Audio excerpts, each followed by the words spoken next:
भाई अच्छा चिंता मत कर, हम अपनी तरफ से कोई कमी नहीं रखेंगे और रीत के अनुसार बंधु को जो जो देना है सब कुछ देंगे और उनको बिल्कुल भी शिकायत का मौका नहीं देंगे। बस हमारी बंधु खुश रहे। उस नालायक अजीत के साथ मेरी बंधु कैसी सुख रह सकती है? उसके लिए कितना भी करो, अजीत अपना कमीनापन छोड़ने वाला नहीं है। अरे बाबा आप ऐसा क्यों सोच रहे हैं? ऐसा भी तो हो सकता है कि हमारी बंधु की अच्छाई देखकर वो लोग बदलने के लिए मजबूर हो जाए। हम लोग को बस अपनी तरफ से चूक नहीं करनी है, फिर क्या पता बप्पा की कृपा से सब कुछ ठीक हो जाए। मानो तुम एक काम करो बेटा, बंधु के घर पर फोन करना और उन सबको आज शाम यहाँ खाने के लिए आमंत्रित करना। अगर रिश्ते निभाने ही है तो आज से क्यों नहीं। होगा।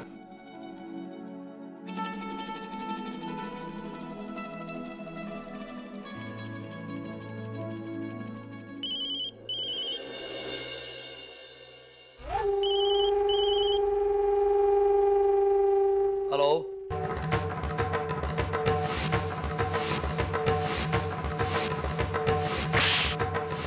हेलो। अरे भाई कौन है? हेलो, अरे बोलो भी, मेरी आवाज पसंद नहीं है क्या? हाँ? बोलना नहीं तो फोन क्यों लगाते हो यार? मानव बोल रहा हूँ।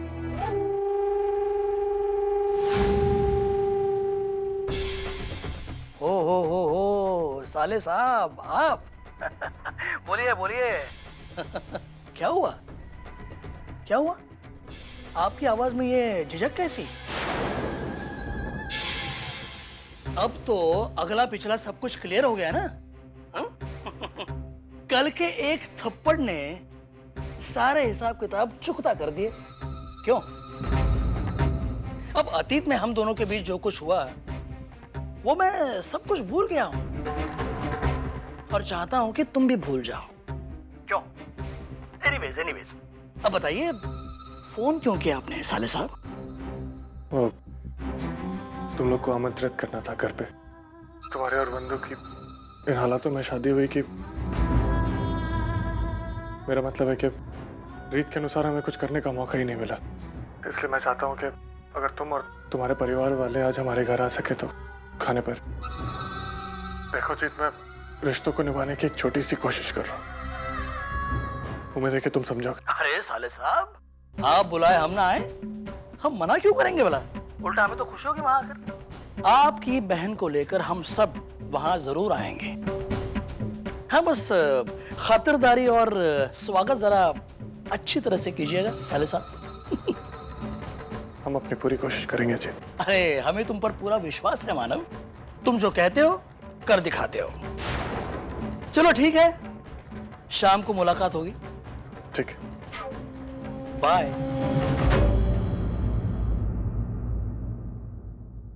वो लोग शाम को घर आ रहे हैं। चलो अब बैठा रहने से कुछ नहीं होने वाला, तैयारियां शुरू कर दे।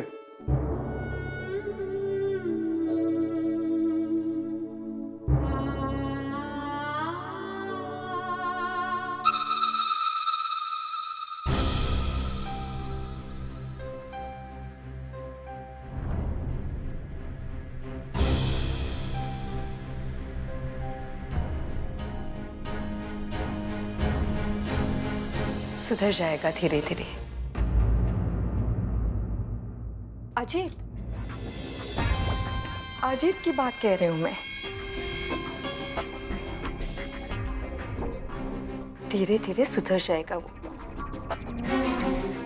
वैसे वो दिल का बुरा नहीं है, लेकिन दिमाग थोड़ा गर्म है उसका, जिसकी वजह से। लेकिन मैं एक बात बताऊं बेटी, दुनिया में 90% लोग शादी के बाद ही बदल जाते हैं। आई चाय। ओह, थैंक यू वेरी मच। मेरे बहू के हाथ की चाय। अरे मैं तो कब से तरस रही थी इस खुशी के लिए।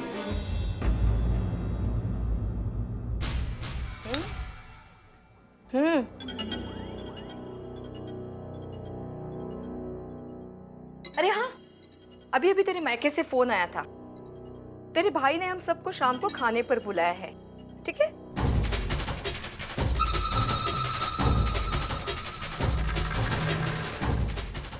इन घावों का कुछ करना पड़ेगा।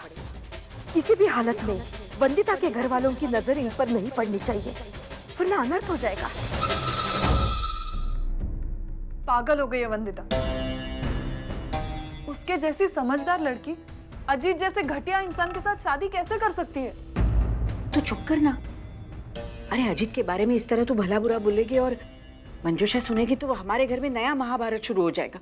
लेकिन आई मैं कुछ वर्षा, आई बिल्कुल सही कह रही है। जिसका किया उसके साथ होता है। अब वंदिता को शादी के लिए किसी ने जोर जबरदस्ती तो नहीं की थी ना। उसने अपनी मर्जी से शादी की है। उसका जो कुछ भी अंजाम होगा उसे भुगतने वाली वो है। तो इस बात को लेकर हम हमारे घर की शांति क्यों बिगाड़े?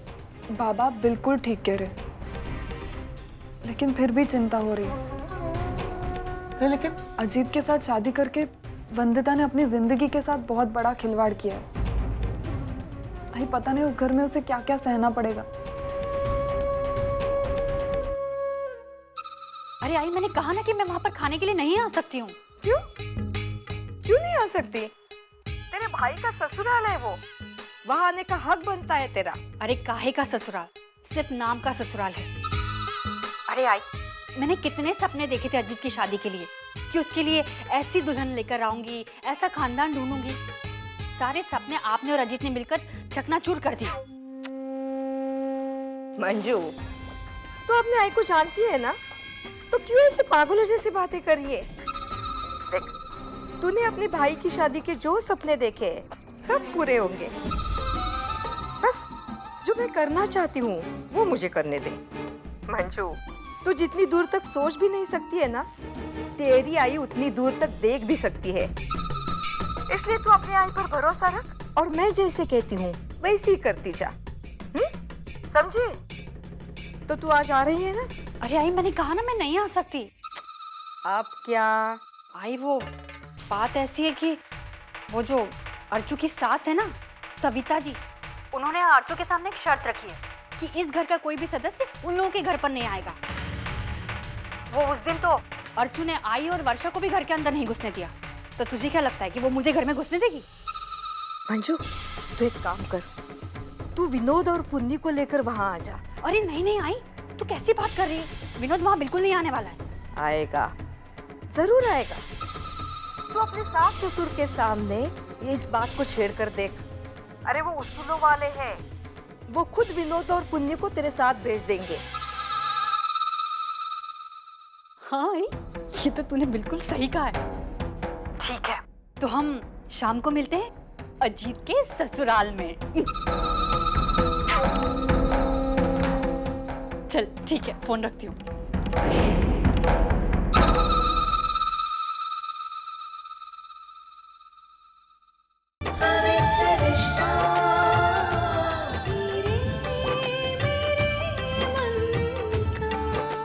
ZTV, आज लिखेंगे कल।